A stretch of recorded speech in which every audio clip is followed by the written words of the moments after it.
saya cerita dengan anak saya bukan anak pinter loh, saya bodoh. Saya nilai matematika jelek. Lalu yang lucu apa? Saya pernah pergi ke suatu daerah, lalu dikata, oh ini Romo yang bodoh, mah. Luar biasa. Jadi dalam kejujuran itu artinya apa? Bahwa anak-anak pun diajak untuk menyadari bahwa kelemahan itu suatu saat akan menjadi kekuatan bagi kita kalau kita berani menerimanya. Sahabat budaya yang terkasih, bersyukur kembali setelah kemarin kita kedatangan Mbak Lisa Arianto. Hari ini RKBBR mendapat berkat lagi. Kita kedatangan seorang tamu, Romo yang begitu fenomenal, inspiratif, humoris yang orang Jawa bilang guyon parikerno, dengan ketawa tapi mengena. Ya, siapa lagi kalau bukan Romo Eko Wahyu WC. Romo Ipeng. Romo luar biasa. Halo, salam budaya, saudara-saudaraku. Salam budaya. Hari ini kita mumpung hadir, kita akan banyak belajar, menimba dari semangat dan juga inspirasi dari beliau Romo Eko untuk terkait dengan apa yang kita buat di RKBBR ini. Romo Eko, inilah komplek RKBBR, Rumah Kalbat dan Balai Budaya di Tusari, sebuah karya gereja yang dibangun kurang lebih 11 tahun yang lalu, tempat di mana kami memberi tagline RKBBR, Rumah Perjumpaan Anak Bangsa. Nah, di sini Gereja Katolik hadir dengan kegiatan seni dan budaya, lintas iman, kemudian merayakan keberagaman di Nusantara ini dengan berbagai kegiatan, ada teater, ada seni pedalangan, kerawitan, dan juga tempat pembinaan anak muda. Ya, orang muda Katolik juga belajar banyak serawung mengenal yang lain juga di tempat ini. Pokoknya inilah tempat atau cara gereja menggereja, evangelisasi, memberi pewartaan secara baru dengan cara seni dan budaya sehingga kita bisa ketoro dan ketompo, bisa diterima dan bisa kelihatan di masyarakat bahwa kegiatan gereja itu juga menjadi berkat bagi Indonesia. Oleh karena itu Romo, ada satu program yang kami gagas nanti terkait dengan perkembangan RKBBR, Rumah Kalbat dan Balai Budaya. Kami sudah bergerak di bidang seni dan budaya, dan selama ini juga kami sudah berusaha menjangkau komunitas-komunitas seni untuk berkegiatan di tempat ini. Nah, ada satu poin yang perlu kami garap lagi, yakni tentang retret. Dan kami sangat paham bahwa Romo sejak ditabiskan sampai beberapa tahun imamat ini bergerak di bidang perkalbatan, kerohanian, keheningan, menggali spiritualitas anak muda. Oleh itu, apa sih Romo kira-kira yang perlu kita tanamkan di anak muda kita? Nilai-nilai apa? Benar dikembangkan di dalam sebuah retret itu? Silakan Romo Ipeng, terima kasih saya diundang ke tempat yang sangat indah. Bagus. Saya terkesan. Jujur waktu masuk saja saya melihat aura Jawa yang tinggi gitu ya. Bukan hanya kesan itu dari joglo-joglonya yang ada, tetapi suara ayam berkokok, burung perkutut, anak-anak teriak, ibu-ibu le, nanti. Betul, ya. Itu ya. Jadi ini kampung gitu. Dan kampung itu berarti apa? Home. Home. Rumah itu berarti yang membuat orang nyaman, diterima, merasa bahwa dia itu sungguh di tempat itu menemukan kasih sayang. Nah, kalau Romo Ipeng bertanya kepada saya tentang retret, apa sih sebetulnya spiritualitas apa yang sungguh tebal harus garis bawahi untuk anak muda? Ya kasih sayang itu. Seringkali anak muda sulit menemukan home di house-nya, home di rumahnya. Maka anak muda justru lebih homey, lebih nyaman pada saat kumpul dengan teman-temannya. Mereka bisa ketawa, bercanda, asik gitu ya. Nah, sekarang justru bagusnya mereka itu butuh di mana mereka tempat yang homey, yang nyaman, tetapi ngobrolnya itu maaf ya, nggak liar gitu ya. Nggak brutal, nggak sedikit-sedikit membuat kerusuhan. Tetapi sedikit-sedikit membuat apa? Membuat kehangatan, kedalaman. kebertemuan kembali dengan apa? Sang asal dan tujuan kehidupan. Iya. Di sini bisa Romo, bisa, keren banget. Bagus. Romo tadi kami ajak putar-putar ke kompleks. Iya, betul, benar. Apakah memungkinkan di sana mungkin ada semacam untuk anak muda, saya kira untuk kemah semacam itu mungkin tempat di sana tadi, Romo? Saya ingat seorang uskup teman saya, Iya, betul. Monsinyur Anton, pernah mengatakan, buat dong rumah retret itu seperti retret alam. Gitu ya. Jadi anak itu tidak tidur disekat oleh tembok, tetapi oleh tenda, di mana mereka pun tidur bareng-bareng. Gitu ya. Memang susah diatur, tetapi ya itu suasana anak-anak. Kan kita juga sama waktu di seminari kan tidur bareng-bareng di hall yang sama, itu asik, rame. Tapi pada saat anak tidur di tengah alam, mereka akan merasakan dinginnya malam, tidak ada AC, katakan angin. Lalu suara-suara luar itu lebih masuk ke dalam daripada di bangunan toh.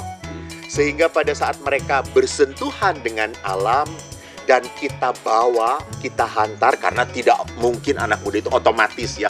Karena jangan-jangan pada saat lihat rumput suruh buka sepatu, nginjek rumput, nanti ada cacing. Betul. Nanti ada ular gitu. Mereka pikir ular itu bisa keluar nembus dari kan pengetahuan alam mereka sangat minim. Mungkin pengetahuan tentang dunia digital jagoan gitu. Tapi pada saat ke alam kadang-kadang ada shocknya. Nah gitu. Itu jadi yang kami potong dulu ya. Betul. Bagaimana itu sampai masuk menuntun teman-teman remaja OMK atau siapapun juga itu mengenali jejak-jejak kehadiran Allah di alam semesta. Itu yang perlu, bagaimana prosesnya kalau selama ini Romo mendampingi menemukan Tuhan, bahwa Tuhan itu hadir juga di alam yang indah ini. Tuhan hadir juga di tanah yang basah ketika pagi hari embun semacam itu. Ya. Jalannya ke sana itu bagaimana di tengah anak muda yang nyunseu milenial dan gadget semacam itu. Terasing ya, betul, terasing dengan alam. Jejak-jejak kehadiran Allah di alam semesta itu. Cara menuntunnya begitu. Karena bagaimanapun juga pasti akan ada satu poin untuk masuk ke arah sana ya, merefleksikan ya. Jadi memang tuh kekasan dari rumah retret adalah apa? Daya refleksi, daya merenung. Jangan sampai peristiwa itu berlalu begitu saja.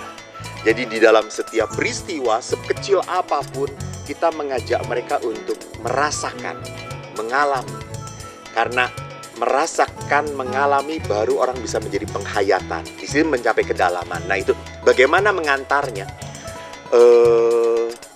Awal memang mungkin anak shock gitu ya, shock. Kok harus kayak gini sih, harus kayak gini? Gak apa-apa awal, karena belum terbiasa gitu. Tapi setelah beberapa saat dan itu dikondisikan bersama yang lain, mereka pun akhirnya bisa perlahan-lahan nyampe pada apa? Pada perjumpaan dengan Sang Ilahi.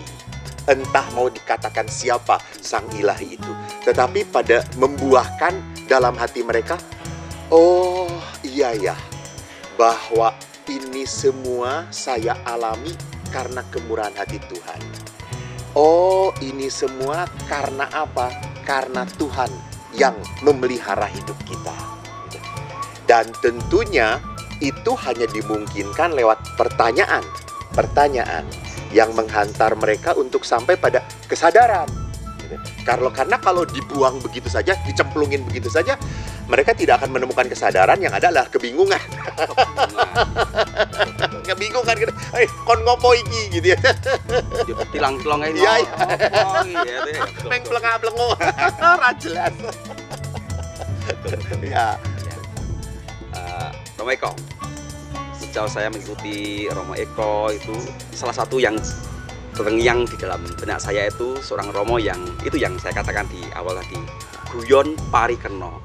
Artinya dengan keguyon, dengan humor itu, tapi ada sesuatu yang ingin dicapai, yang supaya mengena, bermakna. Saya melihat kekuatan Romo itu di seperti yang sering Romo katakan, di narasi.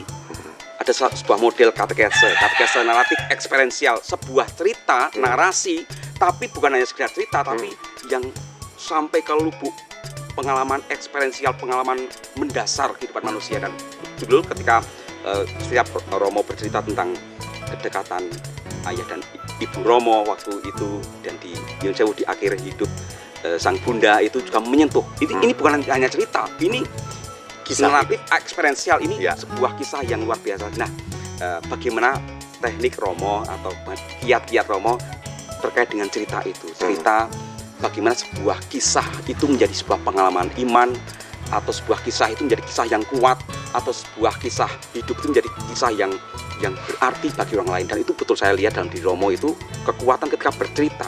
Mungkin ceritanya sama, tetapi sebuah cerita yang bisa menyentuh banyak orang, itu kan penting bagi kita tularkan pada anak-anak muda macam itu Romo. Bagaimana kiatnya membuat sebuah naratif eksperiensial, sebuah kisah yang diceritakan tapi betul-betul bisa dudut hati, bahasa Jawanya itu bisa terkena itu. Ya, betul, menyentuh ya. Saya banyak belajar dari rumah retret. Saya banyak dengan anak-anak. 25 tahun saya di dalam pelayanan rumah retret. Saya melihat bahwa kalau anak-anak diajak ngomong tentang konsep, gitu ya, Allah Maha Baik, Allah menciptakan dunia ini dalam 7 hari, 6 hari bekerja, hari ke-7 mereka capek, lelah, gitu ya, dengan konsep. Tapi pada saat kita bercerita, apalagi ceritanya itu tentang kehidupan sendiri, kan kalau cerita tentang kehidupan sendiri kan saya jadi ada energinya, karena itu saya alami gitu ya. Ya memang kadang-kadang juga dilebih-lebihkan gitu supaya memancing anak-anak. Ya itu kan teknik narasi tersendiri supaya memancing anak-anak tertarik. Rupanya itu membangkitkan sebuah rasa keingintahuan yang lebih mendalam kepada anak-anak. Nah, di sana pada saat saya bercerita, saya jujur. Karena saya ingat sekali Romo. Berarti satu poin, dalam cerita itu ada kejujuran. Benar. Satu, jujur dengan diri sendiri. Lalu yang saya juga lihat, saya cerita dengan anak-anak, saya bukan anak pinter loh, saya bodoh. Saya nilai matematika jelek. Lalu yang lucu apa? Saya pernah pergi ke suatu daerah, lalu dikatakan, oh ini Romo yang bodoh mah. Luar biasa. Jadi dalam kejujuran itu artinya apa? Bahwa anak-anak pun diajak untuk menyadari bahwa kelemahan itu suatu saat akan menjadi kekuatan bagi kita kalau kita berani menerimanya. Kalau kita berani menerimanya. Jadi di sini kita bernarasi dengan anak-anak tidak hanya jujur, tetapi juga melihat bahwa, lihat anak-anak, bahwa di dalam kelemahan ini toh Tuhan memberi berkat untuk diri saya. Nah, dan pada saat kita bernarasi seperti itu, kita mencoba untuk menanamkan sebuah nilai kepada mereka, memaknai, mereka langsung, oh iya ya Romo, betul Romo, sama Romo saya juga suka dibanding-bandingkan, saya juga suka sedih, saya juga suka kecewa. Jadi tidak hanya berhenti pada aku bercerita tentang kelemahan, kerapuan, tapi apa di balik kerapuan dan kelemahan itu, apa yang aku alami, apa yang aku kemudian dapatkan, dan juga peran Tuhan di situ di dalam mengolah kerapuan itu menjadi berkat. Luar biasa. Karena ini yang tidak pernah ditemukan oleh anak-anak. Anak-anak seringkali hanya sakitnya doang. Betul. Setelah retret mah tambah lemas karena wah mah gitu jok ke loroku dan hanya agak kutra. Jadi dia pulang, mah betul saya memang orang tidak terberkati mah gitu. Betul. Yang salah siapa? Mama gitu.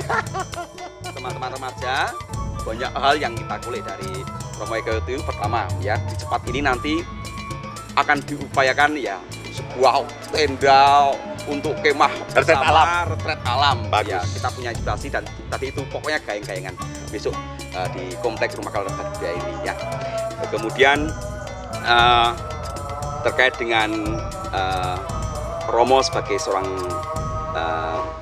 imam ya, imam biarawan OSC, menghayati hidup kegembiraan sebagai seorang Romo OSC dengan anugerah talenta yang Tuhan berikan kepada Romo sebagai seorang pewarta sukacita kehidupan. Karena setiap melihat Romo Eko berkhotbah, memberikan sebuah renungan, itu kemudian hidup itu menjadi lebih indah, lebih optimis. Nah, itu yang dirasakan oleh umat yang menyaksikan, itu yang kita tidak bisa menolak ya.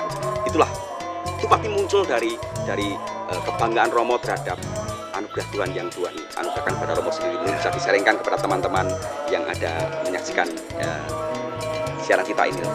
Romo, saya ingat bahwa kita kan mewartakan kabar gembira gitu ya. kabar sukacita.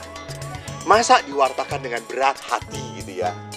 Jadi pertobatan juga bukan pertobatan yang semata-mata berhenti pada air mata. Enggak.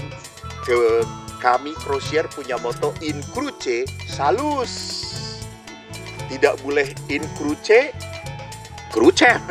dalam salib ada penderitaan gitu, ada kesakitan. Enggak. Dalam penderitaan ada kemuliaan.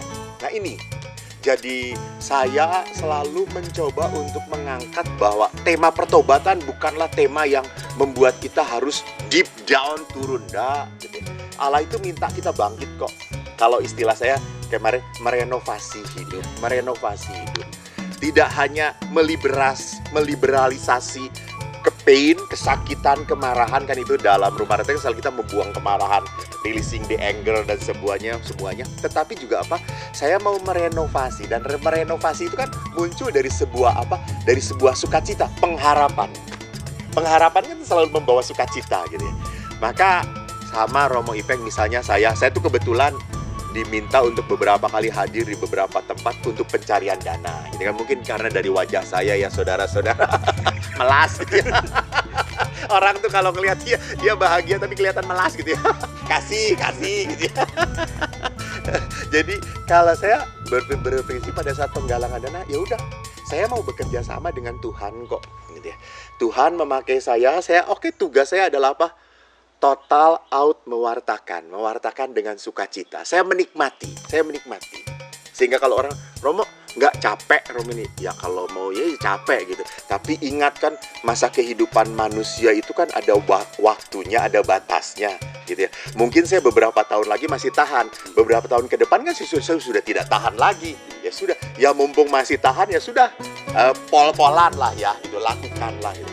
Maka di sini pentingnya pada saat orang masuk ke dalam dan menikmati apa yang dia berikan, saya yakin orang itu akan memberikan bukan hanya mulutnya, kata-katanya, tapi dirinya.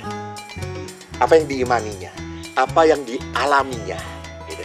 Jadi ini pun memang seringkali menjadi permenungan bagi saya. Kalau saya mewartakan sukacita, saya bisa bergembira, tertawa.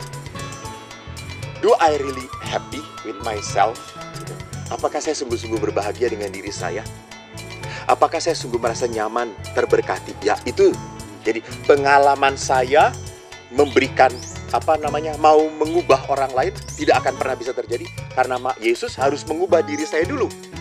Baru saya bisa menjadi agen perubahan kepada yang lain.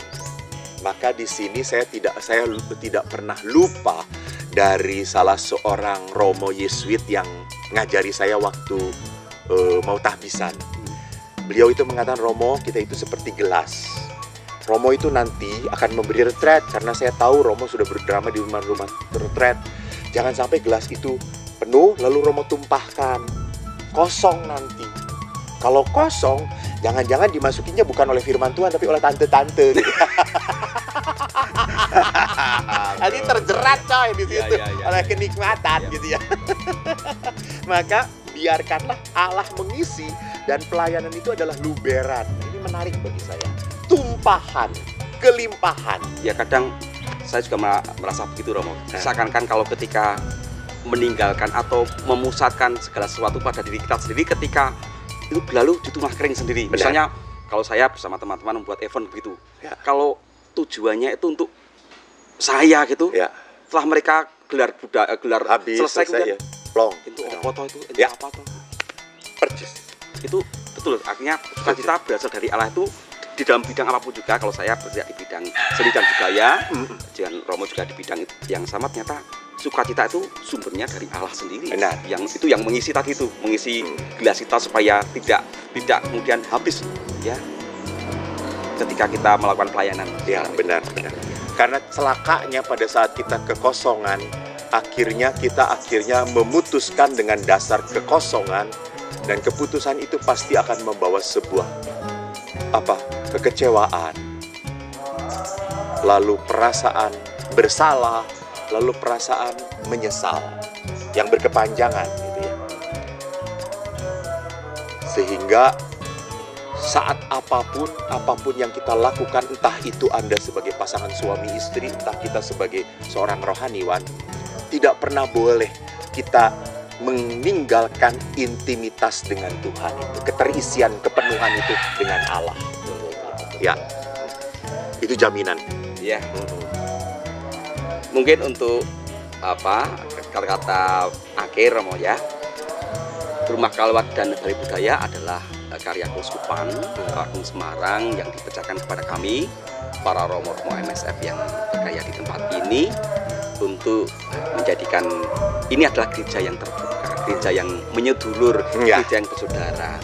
Mungkin bisa Romo bisa memberikan cara model gereja seperti ini yang terbuka semacam ini, menerima keberbedaan, merayakan keberagaman ini, mungkin bisa memberi kata-kata peneguhan bagi kami yang berkarya di tempat ini sebagai perwujudan gereja yang hidup, yang dalam konteks Asia memang kita bersatu bersama saudara-saudari kita yang lain. Betul.